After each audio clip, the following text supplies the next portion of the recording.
Daveyskills back again with another track guide for the Global MX5 Series on iRacing. 2020 Season 2, Week 7, Tsukuba 2K Full Circuit. Black file and track info in the description below. Let's not waste any more time and jump right into the action.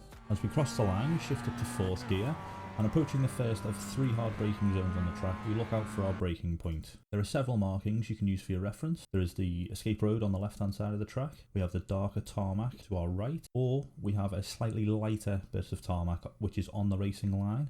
Now this is harder to see, but I do find it more effective if you can spot it. We brake hard and we shift down to 2nd gear, and we aim to apex as late as possible.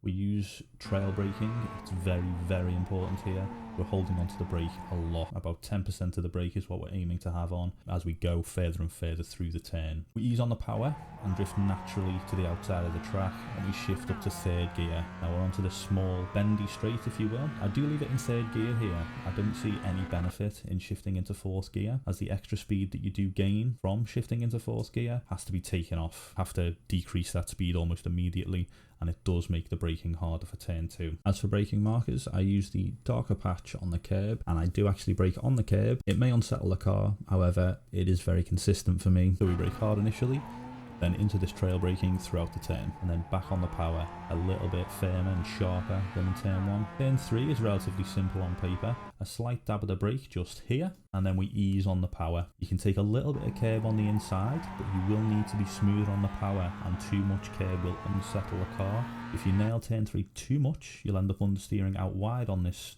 following left-hander, or you may even oversteer or having to lift because of this small crest. Onto turn 4, which is another big braking zone followed by excessive trail braking. We brake hard where the track straightens up. I use the white line on the edge of the track. As you can see just there, it turns into a straight line. We brake hard into 2nd gear. You want to try and stay to the left of the track for longer than you think. This will allow you to apex later in the turn, and as you have a long straight coming up, that extra speed from the late apex will make a difference to your lap times. Again, holding onto the brake about 10% for longer than you'd expect, and then you can slam the power down on exit here.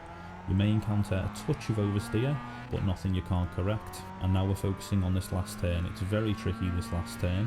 I try and use these hay bales on the left as my cue to turn in just before them, and then brake shortly after. We downshift into 3rd gear, and I do apply some throttle to try and steady the car. Unfortunately on this lap I do get it slightly wrong. The downshift sends me onto the grass on the inside. Lose about 1/10 because of this. We want to try and avoid that grass, but we do want to keep it nice and tight to save some time. Once corner entry is complete, you're looking to ease on the power.